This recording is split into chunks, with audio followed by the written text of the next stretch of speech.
Sambalpur SP Sambalpur समस्त वासी मान को आज अनुरोध करने आपण समस्त जानी आमरा जिला कोरोना पैंडेमिक रे बहुत क्रिटिकल स्टेज रे अच्छी प्रशासन साइड रू पूर्ण यतन चली एवं अपन जानी बहुत जगह कंटेनमेंट जोन अच्छी बहुत जगह 144 धारा लगी शटडाउन फेज 2 चली आज तारा फर्स्ट डे अच्छी आज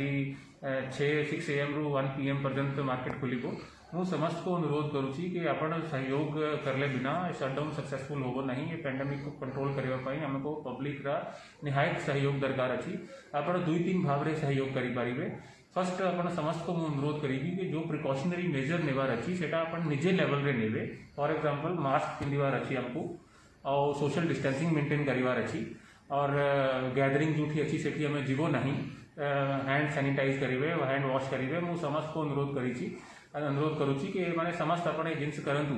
कि दया करी बिना मास्क रे मार्केट रे भूलिबे नहीं आम एनफोर्समेंट करूँ लेकिन एनफोर्समेंट करले सिर्फ एनफोर्समेंट करले होबो नहीं अपना समस्त कोऑपरेशन सदका ही आम ए पैंडेमिक को काबू करि पारिबो। सेकेंडली मु समस्त को अनुरोध करने को चाहूँगी कि हेल्थ टीम्स सबू भूलुचंती कंटेनमेंट एरिया रे अलग अलग एरिया रे सर्वे चली आपण संबलपुर वासी सबू सपोर्ट करी हेल्थ टीम्स को मु अनुरोध करुँ कि से सपोर्ट अपन कंटिन्यू रखिबे। आम आशा करूँ कि पुलिस एडमिनिस्ट्रेशन और with most importantly support of Sambalpur public आम बेस्ट एफर्ट्स देवो ए पैंडेमिक को कंट्रोल करवा। धन्यवाद। कौन कौन कटिंग अच्छी